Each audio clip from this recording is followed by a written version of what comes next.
Well, welcome into the 5-6 Golf Show. That is Rico Mukherjee. I am Tony Altieri, and we are two guys that didn't hit a Masters bet last week, Rick. It felt really close for you with Brooks, and I had hope with Hovland, but unfortunately, we got Jon Rahm. Yeah, I had Brooks and Hovland actually, but yeah, it was pretty rough. I was sweating that ticket pretty hard. I had Brooks at I think 40 to 1 and Hovland at 45 to 1. But yeah, like you said, we got Jon Rahm. I was 2 moves away from winning 6 figures on DraftKings if I just had pivoted Scheffler to Rahm, and if I just somehow pivoted Champ to Mickelson, I win everything. But I couldn't do it. I had my main lineup had Spieth, Brooks, Henley, and Reed. And the rest of it was Scheffler and Cameron Champ, and couldn't get there. So I was pretty close. The process was right last week. I really should have gone to Rahm, man. I knew he was going to be the lowest owned out of the 3 guys up top, and I was just scared with his form coming in. He wasn't playing good, but I should have just reminded myself that he's Jon Rahm, and he's probably the best player in the world. So tough call there. But overall, I really enjoyed the tournament. I thought it was great. I had a really fun time watching it. And, it sucks that we have to wait another year for another Masters. Yeah, it's funny. You mentioned the form because obviously what we don't get mixed in with this form is the match play, right? So, and right before that, he had played at the Arnold Palmer where, I think he made the cut and finished like inside the top 40, but that was pretty much it. But listen to Rahm's finishes. These are his 1, 2, 3, 4, 5, 6, 7, his last 7 tournaments. A win at the Masters, 39th at the Arnold Palmer, a win at the Genesis, 3rd at the Waste Management, 7th at the Farmers, 1st at the American Express, 1st at the Century. So his last 7 throwing out match play. So he's won 4 times in his last 8 tournaments, which is and I think we forgot about that.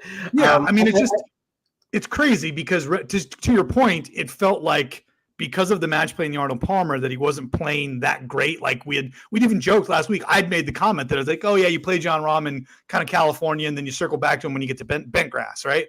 And he just played phenomenal. But like when you look back at the finishes now at the Masters, he's won 4 times in his last 8 tournaments.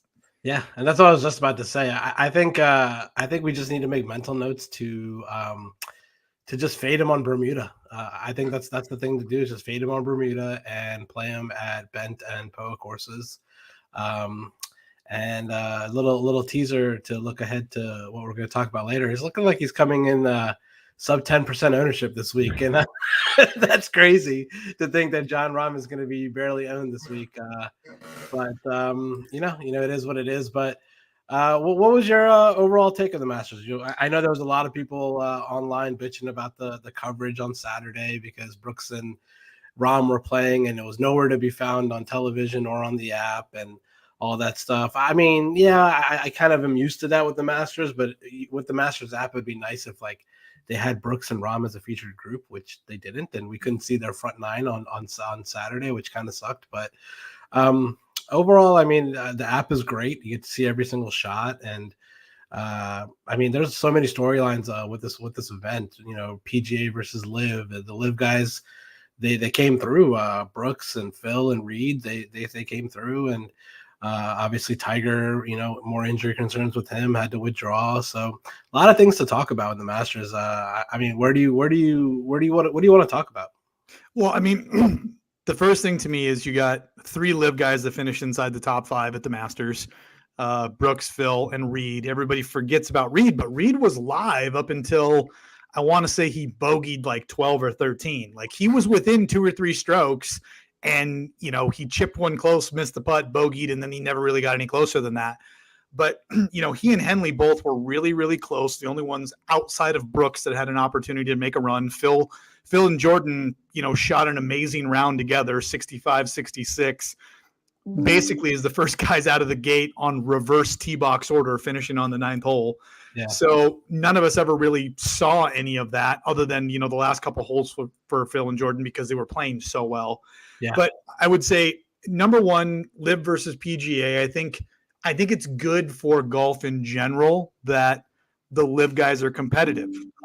It's really easy to dismiss. You made the comment funly on Discord that it's like it looks like Brooks forgot how to play four rounds, amazing 3 rounds, and then died the 4th round. And really, I mean, when you look at his per round score, which kind of gets lost because of the fact that we had kind of a weird setup with how we had this big break Saturday, and we had so many so many holes that were played on Sunday, but he actually ended up shooting 73, 75 like the last 2 days. Yeah. So, he had a bad 3rd and 4th round, but it kind of feels like he had a really good 1st, 2nd, 3rd and fell apart on Sunday, which is true. It's just Sunday was like 18 holes. It wasn't, or not 18 holes. It was like 26 holes, not 18 holes. Yeah, exactly. Yeah, I mean, I said that jokingly, but I mean, it's got to be a little true for these guys. They haven't played a full 4 competitive rounds in forever. So, just that being in that moment and being in that atmosphere has got to be a little bit different for them to compared to the hit and giggles that they're playing on the Live Tour. So, yeah, that was interesting. I mean, I had some Scotty Scheffler thoughts, man. I mean, this guy, I was all in on him last week. He was in every single one of my main lineups, and I don't know what to say, man. Tee to green, he was phenomenal. He was hitting everything close, and like, I mean, he should have just had me putt for him. I'm a terrible putter, and I could have putted better than what he was putting on the week. I think he was like number 1 tee to green and like almost dead last in putting last week, and I guess that can happen at Augusta, and I guess that's possible, but that's not what I expected out of Scotty Scheffler, who won this event last year and just literally forgot how to putt on Augusta greens for 4 days. And I mean, he started to knock them in a little bit 3rd and 4th round, but the first 2 rounds were just god awful, and he just basically putted his way out of the tournament first couple of days. I mean, I really thought, if he just would have just putted to average, it would have been Scheffler versus Rahm down the stretch, I think. But yeah, man, that was tough for me. I just wish I had pivoted my shares from Scheffler to Rahm. Other than that, Spieth, he was my one and done last week. He did his thing. Yeah, he did his thing. He played, pretty par de course, the first 3 days, and then just like went out on Sunday and just fired. I don't know. I think he fired like a 64, 65 on Sunday. He and Phil shot 65 and 66. So I think George shot 66 on Sunday. Yeah. So just phenomenal 4 rounds for a phenomenal tournament for him. I don't. He was never really in it to win it, I don't think, but I don't think he really had a chance to win it. But he played really good. He got that. He got another top 5, and he really shot my lineups up and made me some cash this weekend. So good for him. Any other thoughts? Any thoughts on Tiger? Any thoughts on Will Z WDing and now he's out for the season? Any thoughts on that? Yeah, I mean, Will Z's disappointing. I mean, Tiger shouldn't have made the cut. I mean, the fact that JT basically finished bogey to miss the cut and push the cut line beyond so that Tiger and a couple guys can make it in. I mean, it's a bummer that he withdrew and that his health is that bad, but I think it also brings into question for Tiger whether or not he's going to be able to play in the British Open. Because I think that's the one that everybody kind of had circled this year, that it's like, hey, he could contend at the British Open.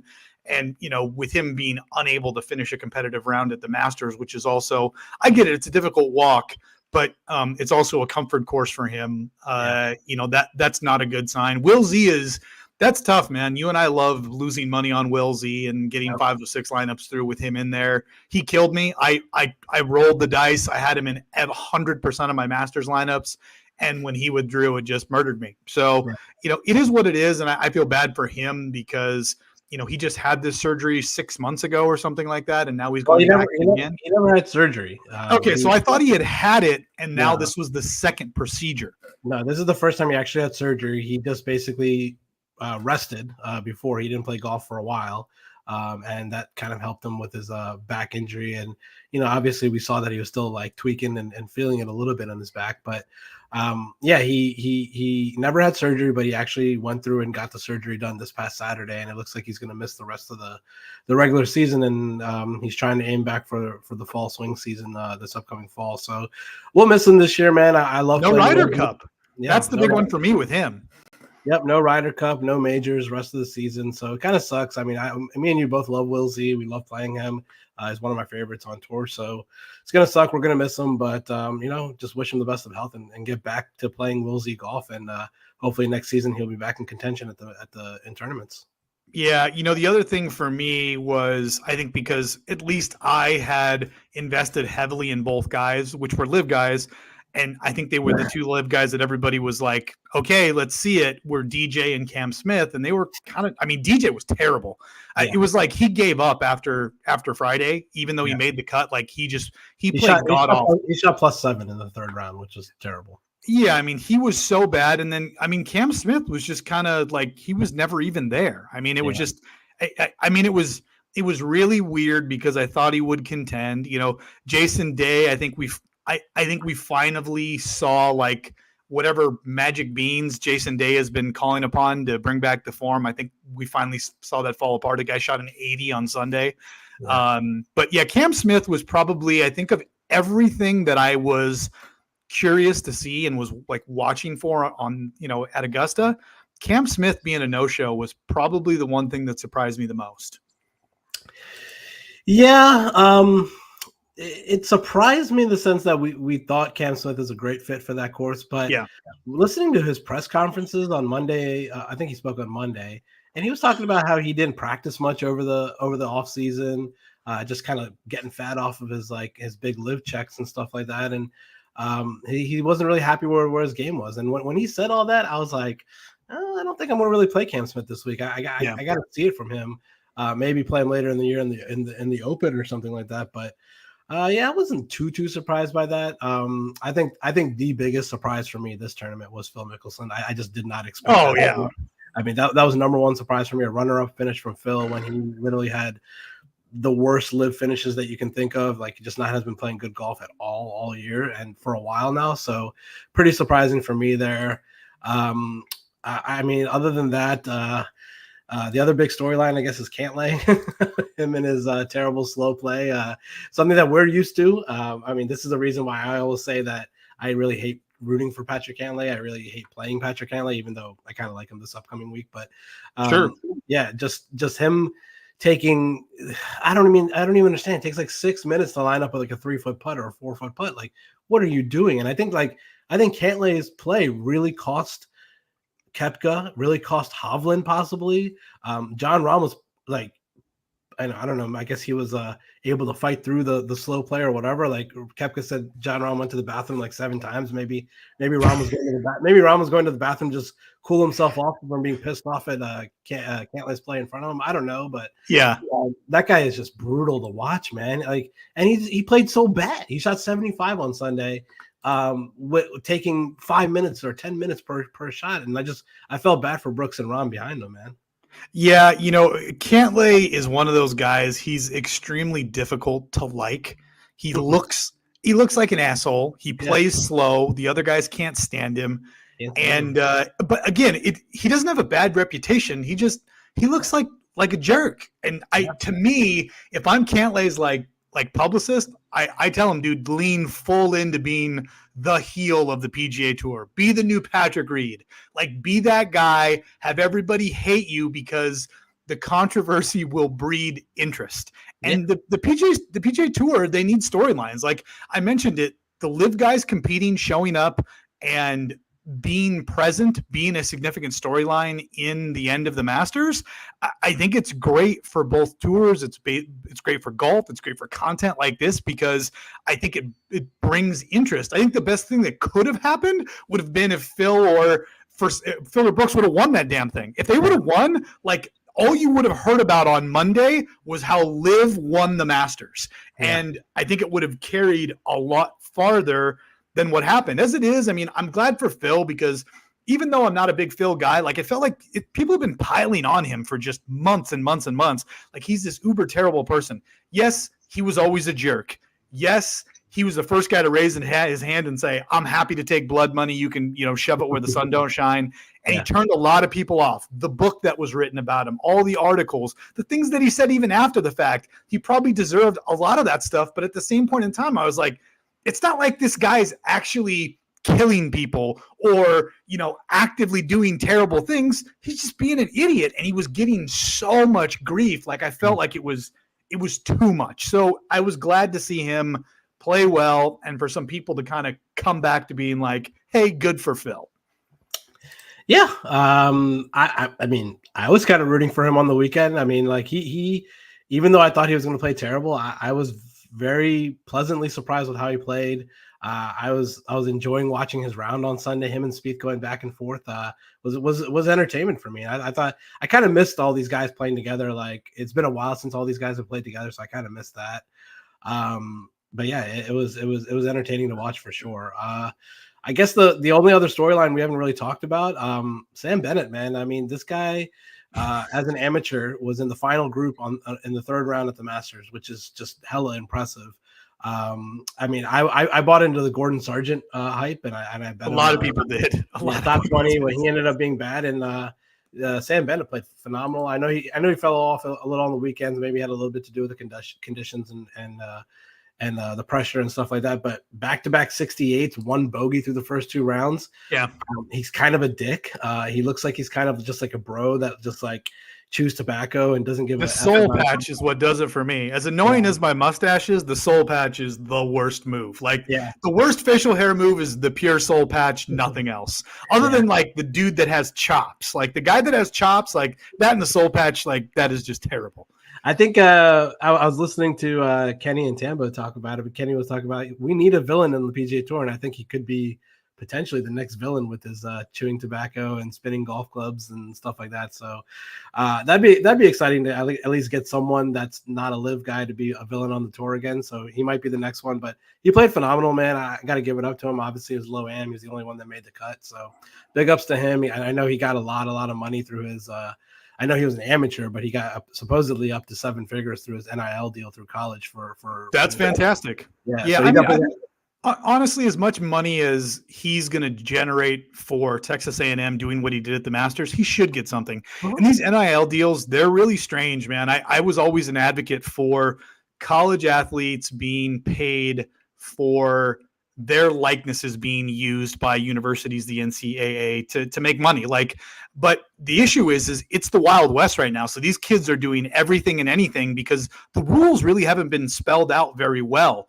I think over time it'll get better, but right now where you can go out and it's a total cash grab, you're right. Like these guys need to capitalize on these things.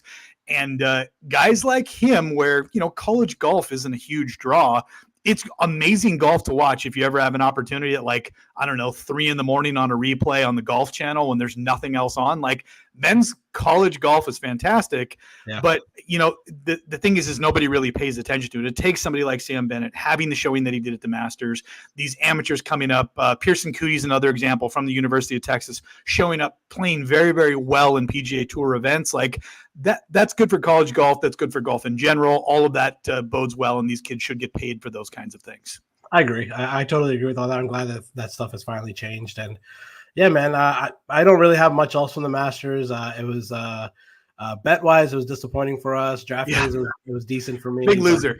Yeah, but do you have anything else? Tagala, man, top 12 finish. He gets back to the Masters next year. Good for him. I mean, that chip he hit on 16 was phenomenal. That he chipped in on Sunday, that was awesome. Yeah, I mean, the thing for me with Tagala, he's the complete opposite of Patrick Cantlay. He's super likable. He wears his emotions on his sleeve. He plays super fast. And it just seems like people love him. I mean, he's just balls to the wall when he plays. And to me, it's an inevitability that he's going to be a multi-winner on tour. Him, Cam Young, like those class of guys, there's exciting young players. I think both guys are legitimate contenders, dude. And every tournament that they play in, they're contenders to win. I'd like to see his tee to green game a little more steady. He gets a little wild off the tee from time to time. But dude, when he gets it going, like he did on Sunday, it's amazing. Like he can play absolutely phenomenal. Yep. Anything else? Oh, I guess we should talk about Rory. Played dude. 2 days. 2 days of terrible play from Rory.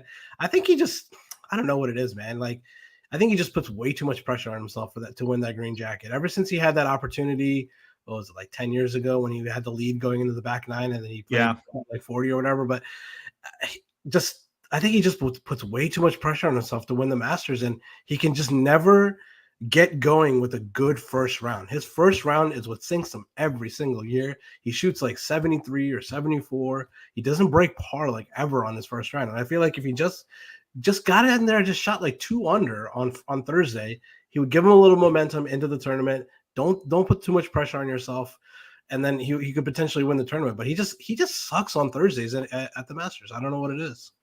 Yeah, I mean, you think about it, it's 72 in over the course of 4 days, not a bad score. I mean, I don't think there was a guy that shot even par or better all 4 rounds. Everybody had a round over par. So to shoot 72 is not bad. The problem was, to your point, it was on the day when everybody else was going low. Yeah. Like when everybody else was absolutely burning things, he was struggling. And for me, and again, this is going to sound somewhat, obvious, but he's such a momentum player. It's like when he starts making putts and hitting shots, like his ability to capitalize on momentum and go on runs is unbelievable. But the opposite is also true of him. When he's not playing well, he can never get it back on track to start contending, to power through. It's like once he starts tanking, like it's done. To your point, like where Rory's going to end up by hole 16 on day one. Like if he's struggling to make putts, hit greens, find fairways, it's like he ain't going to make the cut. And if he does, he's going to finish outside the top 30. But if he's absolutely lighting it up, he's going to be in the mix. It's just whatever he does, to your point, on Thursday, it seems to carry over the next 3 days. Yeah, absolutely. That's it for me, Masters-wise. Anything else from you? Anything else? No, man, I think we ran the gamut. I mean, it doesn't, to your point, it doesn't disappoint. The app is great. The coverage is phenomenal. Even through the weather delays, I felt like they handled that all very, very well. I'm glad they finished it on Sunday. Overall, again, the experience with the Masters versus the other majors, I don't know, dude. I love the Masters. Like it's like that one event. It's a unique tournament. It's played at the same place every single year, and it just doesn't disappoint. So I'm always a pro Masters guy. Here's a question for you: if you were to rank the 4 majors in terms of, I don't know, most prestige, your favorite, how would you rank the 4 majors from best to worst, 1 to 4? Masters definitely 1 for me. I think after that is probably the Open Championship. I really enjoy the Open, and then US Open PGA. Yeah, it seems like the PGA is like clearly the one where everybody's like, yeah, it's kind of weak sauce. Yeah, I mean, the thing too is with the PGA, like they're setting it up more and more like the US Open. So it's like you get the US Open 1 and the US Open 2 and playing the PGA, and we're seeing the same kinds of guys win those events year in and year out. To your point, I'd rank them exactly the same way. There are times, depending on the course that they end up playing the US Open at, that I would rank the US Open ahead of the Open. But the Open it's the granddaddy of them all. It's like the Rose Bowl in college football. It's like it's really hard to not play it there. But the Masters to me is by and large the best major, and I would rank them in the exact same order you're ranking them in. Yeah, absolutely. All right, I guess we have an elevated event this week. Dude, you think about it, like we're all juiced from covering this thing from the majors, and now we go right to another event that it's an absolutely stacked field, 150 guys or whatever the heck it is, and we're back here where the winner's going to win $4 million, and so we have all the best guys back in the field again. A pretty tasty odds board as well too. Yeah. For the RBC Heritage, which, I'll be honest with you, like I'm usually not a Pete Dye guy. Like he has, I don't know, there's like 5 or 6 courses on tour that they play year in and year out that are Pete Dye tracks. Kiawah Island's one of them that they've mixed into the rotation every now and then. But I'm usually not a Pete Dye guy because he puts so much emphasis on position off the tee, right? Like you'd rather be 240 and on the left-hand side than be 300 and on the right-hand side. Yep. And I don't know, like I get it, but to me, I want to see the best players in the field playing the course in the toughest conditions and doing their best to, I wouldn't necessarily say overpower it, but perform. And I just consider it, that style of golf, I don't know, it just seems kind of Mickey Mouse to me. So I've never been a big Pete Dye guy, but I would say this, the RBC Heritage is a good tournament. It's a very good course. This is the best field we've had in a couple of years outside of the COVID year when this was, I think, the first or second event coming out of the COVID break. And the RBC Heritage was a stacked field then. And I can't remember who won in 2020. It wasn't Stu Sink. No, maybe it was Sink. Who was it? No, it was Webb, I think. Yeah, it was Webb Simpson. You're absolutely right. Yeah, Webb Simpson won it, and then Stu Sink won the next year. But it's a good course. It brings in a lot of trouble. Some of the smallest greens of any of the courses on tour. So you're going to see guys club down a lot. You're going to see around the green play become a much bigger component of like who ends up winning this week, which is one of the reasons I'm not on Hovland. But it's a good track. And, because of all of those different aspects that I've kind of thrown out there, it brings in a wider spectrum of who can win. When Webb won, it was a stacked field, but he just putted and chipped the lights out and ended up winning. So, this is one of those where you can't overpower the course. You've got to kind of take what it gives you and hope that you get a hot putter so you can walk away. But I mean, looking at the odds board, there were two right off the jump under 50 that I was like, whoa, those seem like good numbers. And I bet them right away. They might be the same two that I bet right away. Okay. So I'll ask you, who did you bet? Who are your two under 50 you bet? First two that I bet this morning, I actually got them both at 30-1, Max Homa and Justin Thomas. You know what? Those are great numbers. Yeah. Those were not the two I was thinking of, but those are great. I mean, if you can get Homa and JT, because what I pulled one was from the opening odds on Monday, which is where this board is from. So there's probably even some guys that have withdrawn on here. Yeah. But, that's fantastic. The two to me were Jordan Spieth at 20. I thought for sure he would be like 18 or 16 like he was at the Masters. He won this event here last year. And then Sung J M was the other one for me at 35. Like he's down now, I think, to like 28 or 25 across the board. Yeah. So those were the two that I jumped on right away. But I do like the Homa number. I'm just curious, JT, like it feels like, I don't know, man. It feels like he's 30. There's value. Let me say that first. But it feels like there's just something off with him right now. Yeah, I agree. He can't putt. He's just a terrible putter. And I just, as bad as he's been playing this year, I can't avoid a 3 next to his name, which is just absurd.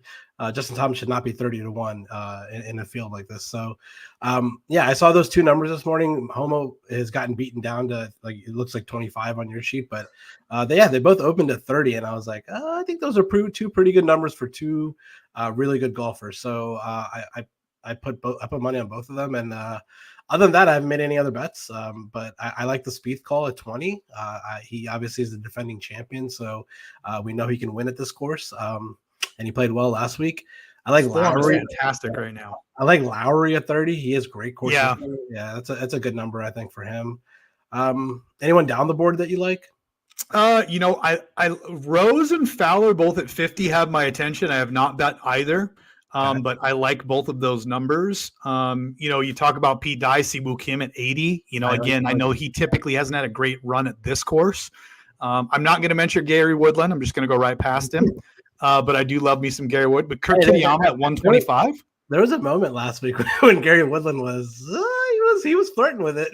Dude, I was like, I was giddy. I was on the Discord like, oh my God, Gary Woodland's within 3 strokes to the lead. I have him at 300-1. And you're like, yeah, he should be 300-1 because he ain't going to win this thing. Yeah. Kitayama. I like that number. 125-1. We just saw him do it a few weeks ago at API at a big boy event. I definitely like that number. Obviously the thing we don't like with this course is that it takes driver like out of his hand, which is his biggest weapon. Yep. So I don't know about all that, but it is one of those, this courses where like a guy from down the field, it's just so irons and putting contest. And if it's going to be an irons putting contest and no one and someone like Jon Rahm or Cam Young can't take advantage of their driver, I mean, someone from down the board can win. Aaron Rye, some of these names that we know are good iron players, they might, they could just have a fire iron week and win this tournament. I wouldn't be surprised if somebody in the triple digits won this week. Yeah, the other guys that they're not premium guys, but down the board beyond 100. You mentioned it, putting contest, Taylor Montgomery. Montgomery to me, I love him. I know he's more of a bomb it off the tee, great putter, decent around the greens, not a great approach guy. But Montgomery at 100 I liked. And then the other two guys that I've been seeing get at least a lot of mention, I wouldn't necessarily say steam, but were Denny McCarthy and Mav McNeely. Tiny greens, Mav McNeely seems to excel. For whatever reason, he's had not a great year this year, but at 125, him and Denny McCarthy both, those seem like good values. But I mean, this is the kind of course where a guy like EVR at 250-1 can win this tournament because it just brings in so many. We saw Michael Thompson contend here a couple of years ago. He's down there at 300-1. I mean, there's big numbers on guys.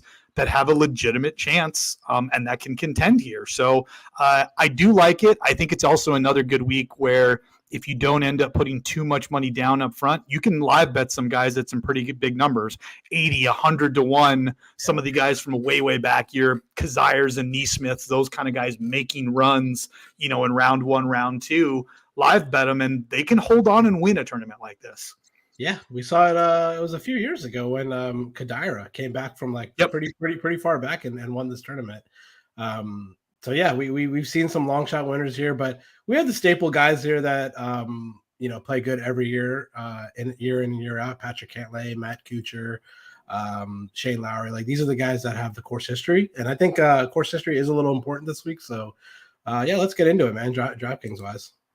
All right, well, let's go ahead and jump into DraftKings, and let's go to the top of the board here, dude. I mean, looks eerily similar to last week. We've seen some guys shuffle into the 9K, some guys shuffle out.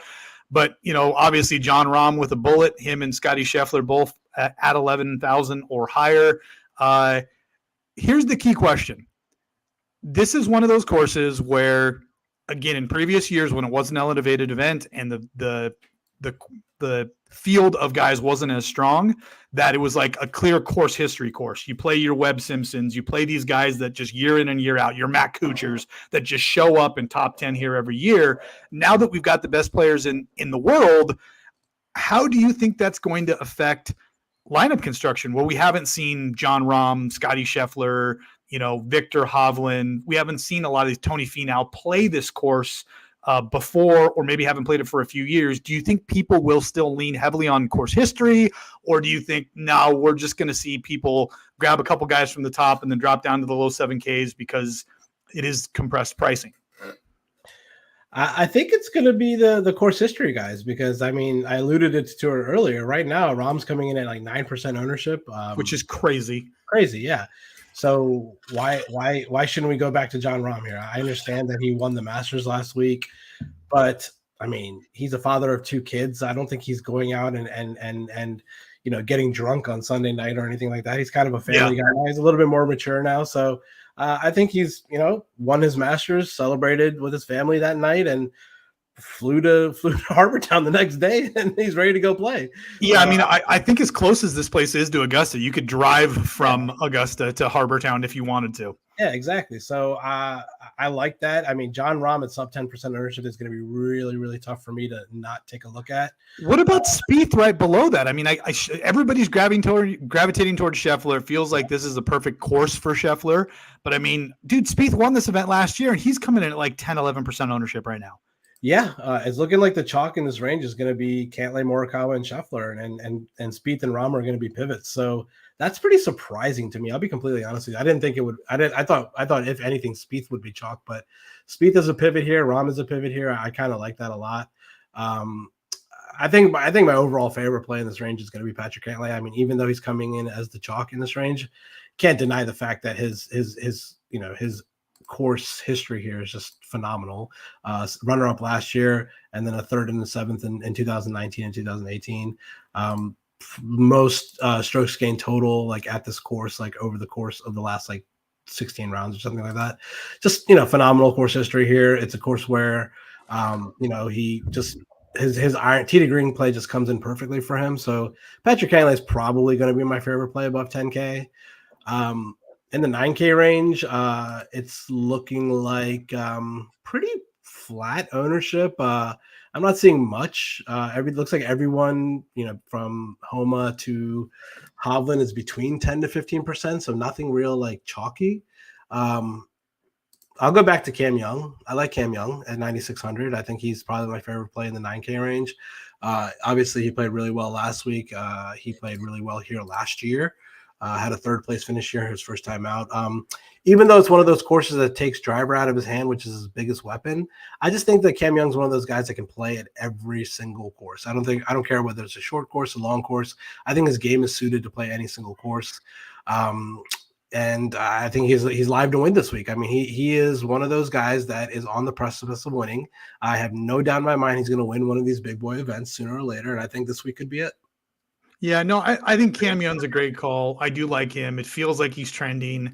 So I mean, I can't argue with that take at all. For me in this range, I like anytime I can get Xander Schauffele at like sub 12% ownership, I feel like it's a bargain. I love Spieth this week. He's my one and done pick out of this group. If I had Scheffler left, I would use him, but I like Spieth there, especially on DraftKings if I can get him at sub 12%. But if I can get Spieth and Xander at this course, Xander's tee to green game is, second to none. He hasn't been spectacular. He's just been very, very steady.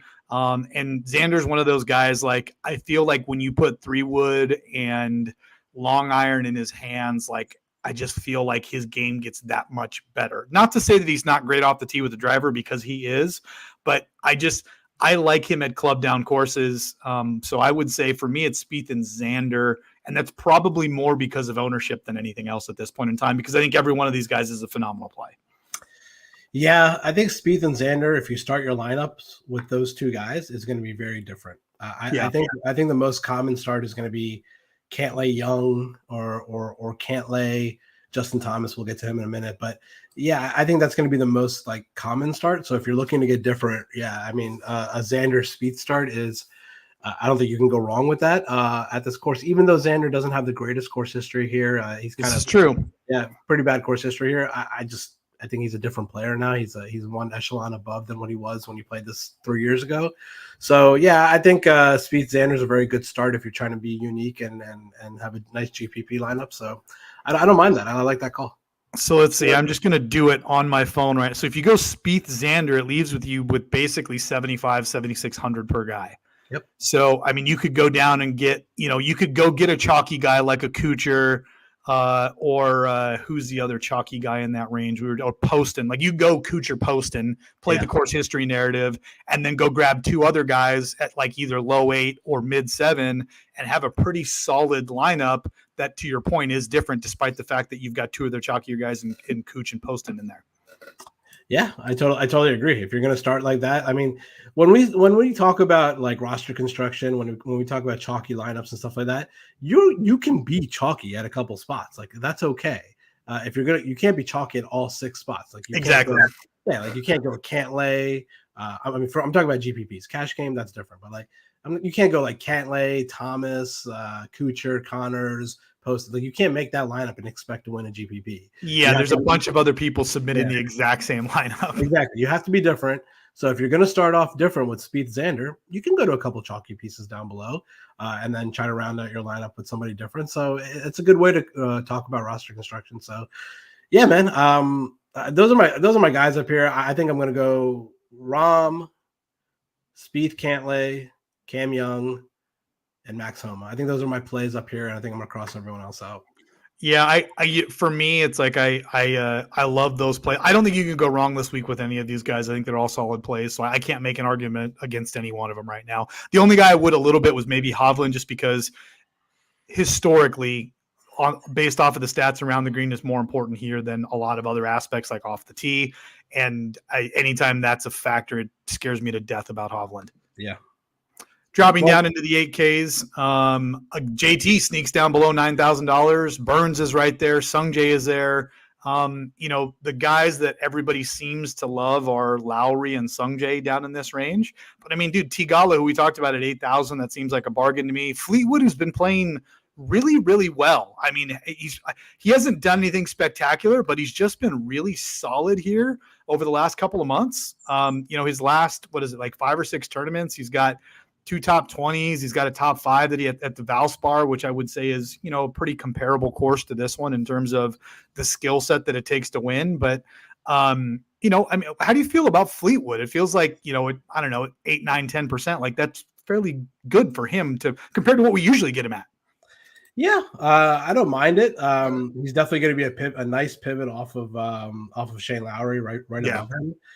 It's looking like in this entire 8K range, it's looking like JT, like you said, Lowry, like you said, and then those are the chalky guys, and then everyone else is a pivot in this range. So if you're trying to do a GPP lineup, you can pretty much go to anyone else besides those 3 names, and you're going to be different. Fleetwood, I like Matt Fitzpatrick coming off of a nice performance last week at the Masters. I think I think we could safely put all injury concerns about Fitzpatrick behind us at this point.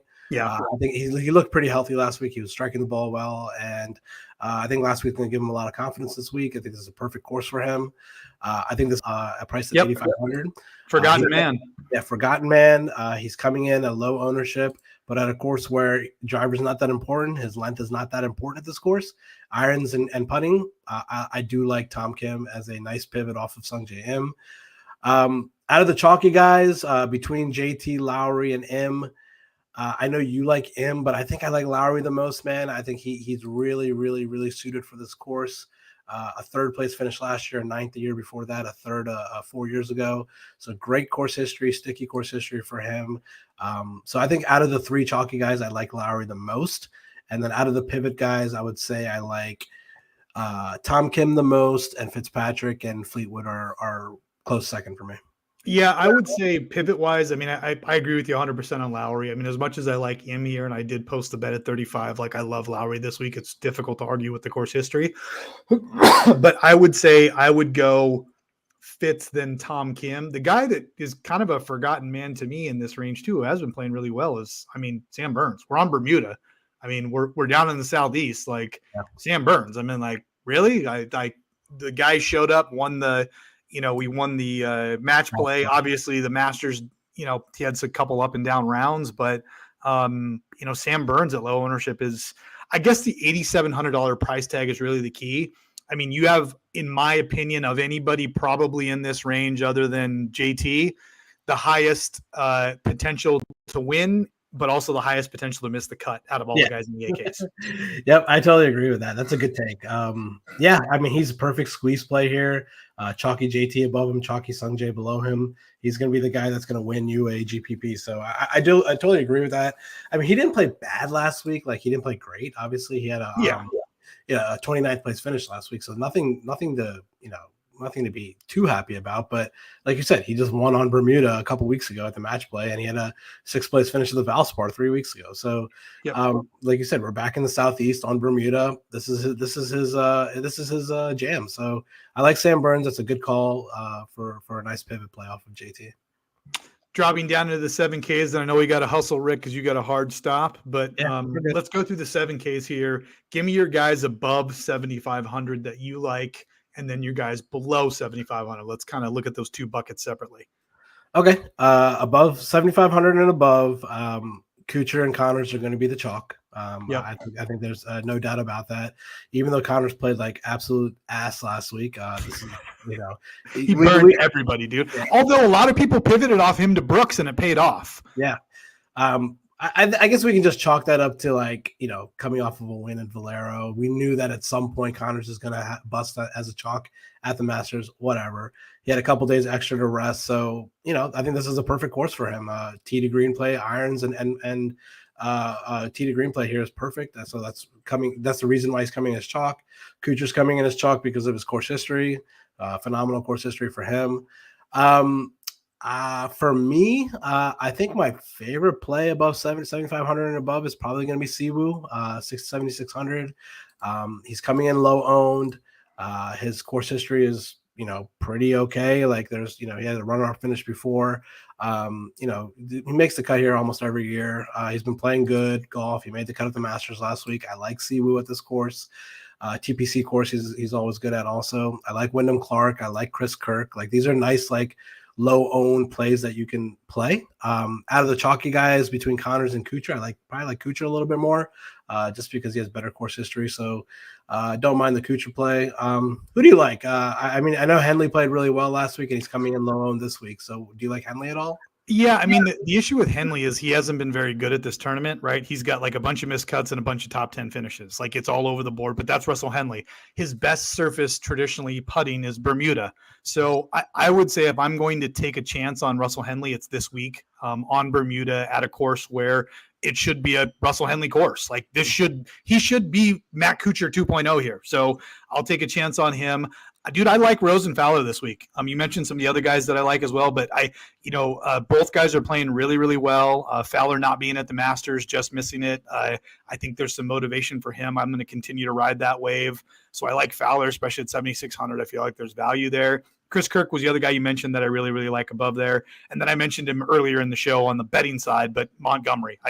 Putting contest, Taylor Montgomery, I like him there. When you've got Montgomery in a putting contest, he just does really, really well. Those would be the guys above 75. Below, everybody and their mother's on Poston. I like the pivot to Hadwin or Horschel. I would say Hadwin 1, Horschel 2 there. Matt Wallace, I think, is a strong pivot as well, too, off of Poston. His form has been great, and we've seen him historically run hot form-wise. I like Seamus Powers. This is a guy that's played well at Pebble Beach. Shorter courses, that seems to be his jam. We are going to have a little bit of weather this week, so I like Seamus Powers at 73 as well, too. Going down a little bit farther, I mean, Kirk Kitayama, Patrick Rogers almost won a tournament here like 2 weeks ago, so I like both of those guys. I love Detry's tee to green game at 7,100. Those would be the names for me that I kind of would, I guess, circle around. Your boy Sammy Stevens just continues to pop up on leaderboards, and he's down there at 7,000. Yeah, I definitely like Sam Stevens. He's, his last 2 events have been a runner-up and a 3rd-place finish. So can't deny the fact that he's playing good this week, but this season. So I definitely like Sam Stevens. I like the pivot calls that you made. I can't go to Horschel. I mean, he's just not. I don't know. He's a dick, and he hasn't played very well. Yeah, I like Power. I like Hadwin. I like those are nice pivots off of Chalky JT Poston.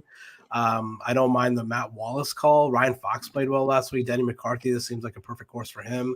Yep. I think, and I might regret saying this, but I think my favorite play, and I can't believe I'm going back to him after what he did at Valero a couple weeks ago. Cam Davis, man, 7,200. Oh, it's just so brutal. I have a Cam Davis problem, I think. 7,100 there. His last 2 years at this tournament have been a 3rd place finish and a 25th place finish. I think he shot 8 over or 9 over at his first round at Valero, and then he shot like 8 under or something like that at his second round at Valero. So the funniest thing about that is after the first round, Mark, who's in our big one and done league, was like, I hate this dude. Like, he's the worst. And then all of a sudden on Sunday, he rolls off like 4 or 5 birdies in a row on the back nine, where it's like, dude, he might make the cut. He just needs to birdie one more hole before the end of this round, and he makes the cut. And of course, he went bogey to finish the round. Yeah. He's one of those guys that just makes a lot of birdies, and he makes a lot of bogeys. Like you just need him to somehow get through the cut, and he's gonna like outscore his finishing position. So definitely like Cam Davis at 7,100. KH Lee TPC course, we know he's good at TPC. Dude, he had a good showing last week. Yeah, so I don't mind him. Aaron Rye seems like a good course for him. Justin Sudd, this seems like a good course for him. Mac Hughes, this seems like a good course for him. Mac Hughes finished 29th at the Masters last week. Not bad. Yeah. Other than that, yeah, I mean, like these guys are all, playable guys. I don't really, I would say my favorite play is Cameron Davis. Second favorite play is probably, I guess maybe Adam Hadwin or Seamus Power, one of those pivots off of JT Poston. I know JT for Davis Riley after everybody was on him and he absolutely grenaded, or is he off the list? No, he's on my shit list, man. If you want to talk about playing bad, at least Cam Davis went out and fired like a 7 under on Friday, and Davis Riley ended up finishing like +9. Everybody had that ticket. Everybody was like, Davis Riley this week is going to win, and he played the worst tournament of his career.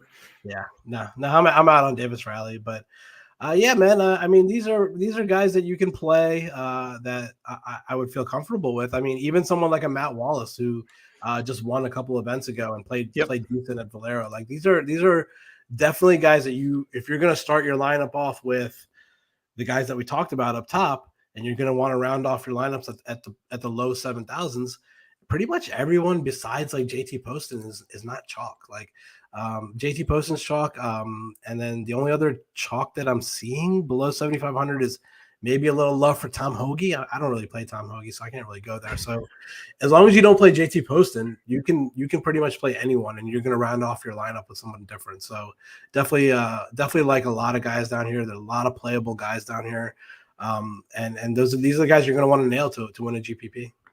So there's a guy down here. I just want to mention him briefly because I think it's worth mentioning because he's, again, another forgotten man.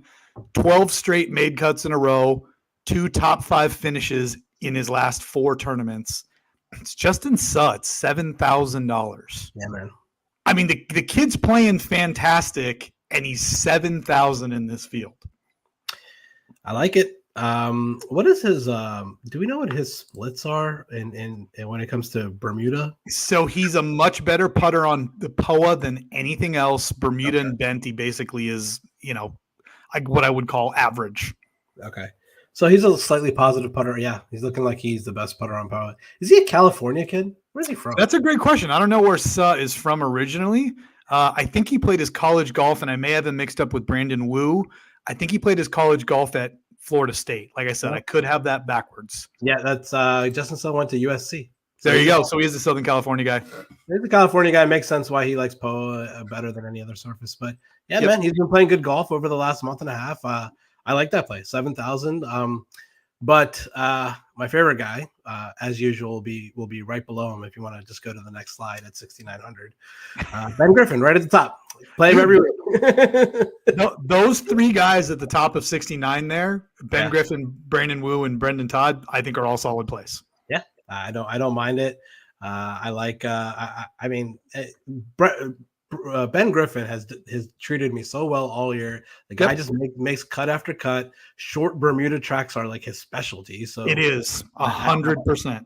I mean, I'm gonna play him this week. He's probably gonna be in my main lineup this week. So I love it. I don't really care about course history with him. I think he plays well at this course is really well suited for him. So yeah, Ben Griffin, my favorite play in the $6,000 range for sure. Yep. Yeah. I mean, everybody's going to look at the Valero and say, oh, he's coming off of a missed cut and, maybe the steam's run out. But let's not forget, Valero was a Texas course. We're back in the Southeast. We're back on Bermuda. That's his best surface. I like Ben Griffin a lot this week as well, too, at $6,900.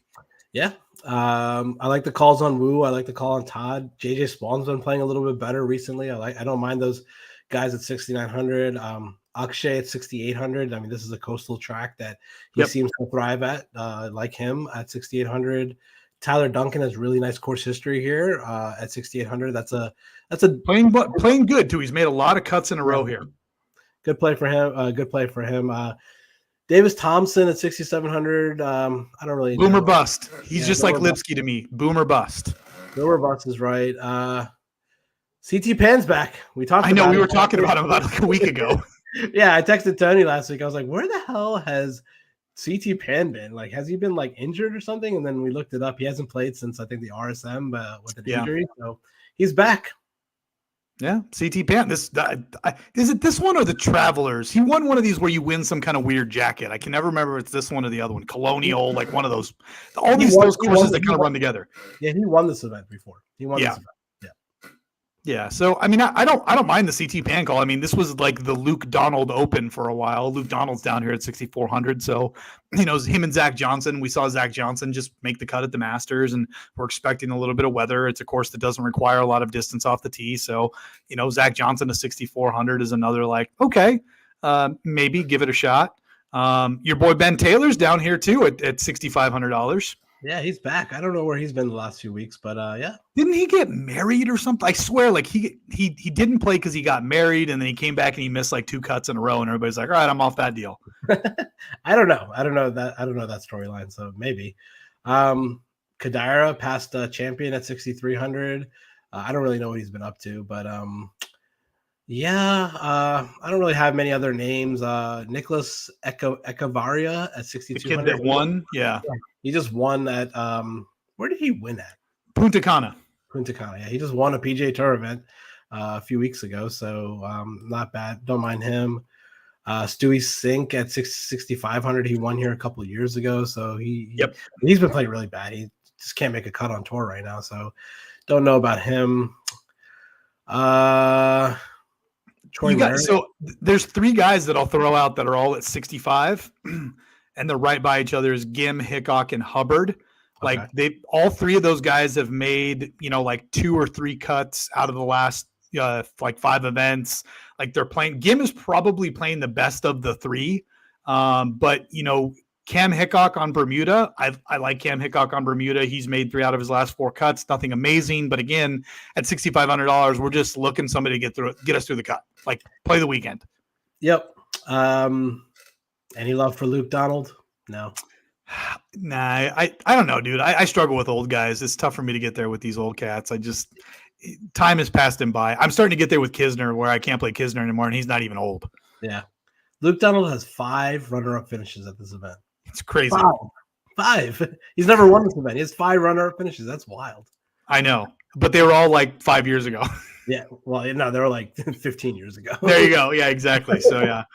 I can't get there. I think the lowest I would go and be comfortable going is probably like, I would say maybe, Stu Cink at 6,500, maybe like a Malnati or Kadira at 6,300. I don't really have a feeling for these guys. I like the guys at 6,800 and above. Like those are the guys that I like, and then everyone else is kind of just like a dart throw for me. I like both Thompson and EVR just for course history and then how they've played the last 4 or 5 events. Like EVR has a 10th place finish here, and then he's also got a top 10 in his last 3 tournaments. And then Thompson, like Michael Thompson missed the cut here for the first time I think ever. He had made like I don't know how many cuts in a row with a couple of top 10s. He's playing better. So I like Thompson here too. He's kind of, I don't know. He reminds me a lot of Brendan Todd. I used to get him mixed up until he grew the beard, which is why I think he grew the beard, is so people wouldn't call him Brendan Todd.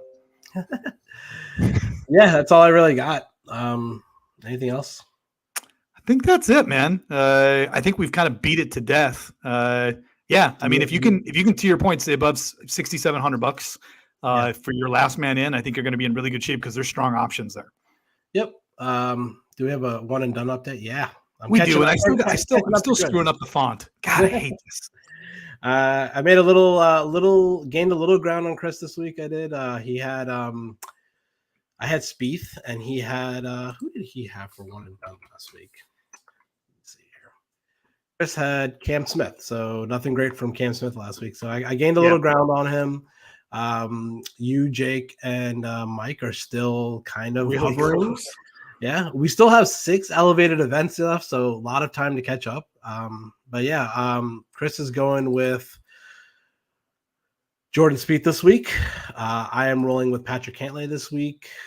Jake is rolling with Matt Fitzpatrick. Mike is rolling with Cam Young. Yeah, I like that play. And you are rolling with Jordan Spieth as well. Yep. So I like Spieth this week. I just do. But you know what's funny, dude, is even in our larger one, I'm one of the few. I think I might be, me and one other guy are the only 2 guys that haven't had a guy miss the cut. Everybody else has had a guy miss the cut, but my picks are terrible. Like my guys are finishing like T29 every week. So I'm like literally picking the worst possible guy I can get to make the cut. Yeah. Alrighty. Well, I got to take off. So that's all I got. I mean, we're not going to do a show next week for the Zurich. I don't really care about doing a show for that. No Zurich show. Yeah. 2 weeks. We'll be back doing, I don't know what's after the Zurich, but something nice. Yeah, no, I think to your point, we've got a bunch of elevated events. The Byron Nelson's coming up in Texas. So there's some good tournaments on the horizon. Like we always say, join the Discord, subscribe to the Nickel City Mafia channel. Great content there. You can follow Rik and I on Twitter. Our handles are listed on this, but honestly, join the Discord. It's the best thing that you can do. Click that subscribe button, go down the comments, join the Discord, be part of the conversation. Rik puts out his write-up every single week on Wednesday, which is super, super valuable. And we keep the conversation going for live betting and showdown and these things all weekend. But yeah, Rik, another elevated event, exciting. And best of luck to you this week. We'll post our betting cards on the Discord channel, and we wish everybody out there a good week in DraftKings and on the betting board. Yep. All right, you guys have a good night.